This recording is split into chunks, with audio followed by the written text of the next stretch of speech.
Imagine this. You're standing under the blinding lights of Hollywood's golden age. Cameras flash, champagne sparkles, and the crowd chants your name, Grace Kelly. The actress who became a symbol of elegance, sophistication, and timeless beauty. But what if I told you that behind the shimmering gowns, the Oscar trophies in the royal crown, was a woman torn between two worlds, fame and freedom, love and duty? This is the story of Grace Kelly, the movie star who traded Hollywood for a throne, and whose fairy tale would end in tragedy. Grace Patricia Kelly was born on November 12, 1929, in Philadelphia, Pennsylvania, into a family where success wasn't optional, it was expected. Her father, John B. Kelly, was an Olympic gold medalist in rowing and a self-made millionaire in the construction business. Her mother, Margaret, had been a model and the first woman to head the physical education department at the University of Pennsylvania. Grace grew up in a world of privilege, but not necessarily indulgence.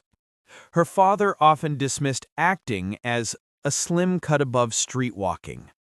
Yet Grace was quiet, introspective, and had something her family didn't always value: poise. She dreamed not of yachts and business empires, but of the stage. After graduating from a Catholic high school, Grace applied to New York's American Academy of Dramatic Arts and got in. She began modeling to pay tuition, appearing in ads for soap, cigarettes, and department stores. But the camera loved her. Her cool porcelain beauty, that perfect blend of restraint and allure, made her stand out in a time when Hollywood was full of loud personalities. Her big break came in 1952 with High Noon, where she starred opposite Gary Cooper. Hollywood took notice. She wasn't the typical femme fatale or bubbly blonde. She was dignified, elegant, and unpredictable. Then came a string of hits that defined her legacy. Mogambo, 1953, a love triangle filmed in Africa that earned her an Oscar nomination. Dial M for Murder, 1954, her first collaboration with Alfred Hitchcock, who adored her Ice Queen mystique. Rear Window, 1954, one of cinema's most iconic roles. By 1955, Grace Kelly was at the pinnacle of her career. She was only 26, yet she'd won an Academy Award for Best Actress for The Country Girl. Hollywood adored her. The world adored her. And then fate intervened. In 1955, Grace traveled to the Cannes Film Festival as part of the U.S. delegation. A French magazine arranged a photo shoot with Prince Rainier III of Monaco, a small European principality known for glamour, casinos, and tax-free living. The meeting was almost canceled. A power outage delayed her, the prince's schedule changed, but destiny, it seems, was patient. When they finally met, Rainier escorted her through his palace's gardens, showing her his private zoo. The photos of their encounter captured something magical: a prince smiling shyly beside the poised Hollywood star. After returning to America, they began exchanging letters. What started as formal correspondence slowly turned romantic. By Christmas that year, Rainier proposed. Grace accepted. The world went wild. In 1956, Hollywood's brightest star was marrying real royalty. Reporters called it the wedding of the century.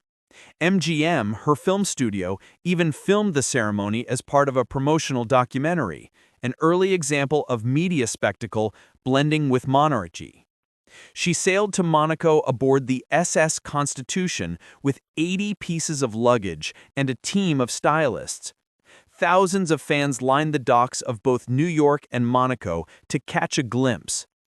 Her wedding dress, a gift from MGM, became one of the most famous gowns in history.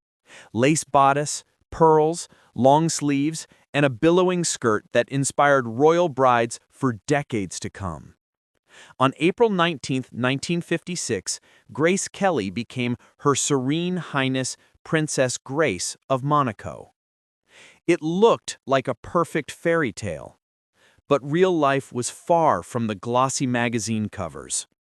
Grace, who had once thrived on film sets, found herself trapped by royal protocol.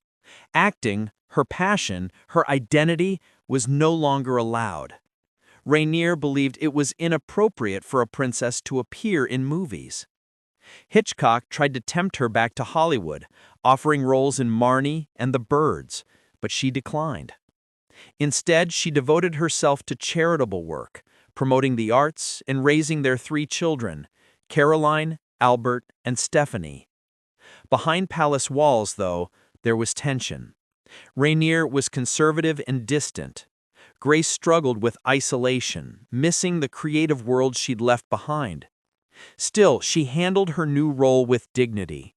She reinvented herself once again, not as a movie star or royal puppet, but as a quiet humanitarian who used her fame to promote culture and kindness. On September 13, 1982, Grace and her daughter Stephanie were driving along the winding roads of the French Riviera.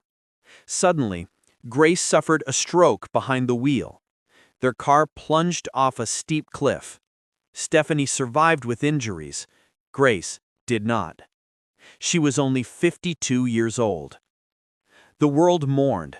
It wasn't just the loss of a princess, it was the loss of a symbol. Grace Kelly represented a kind of beauty and refinement that seemed eternal, untouched by scandal or time.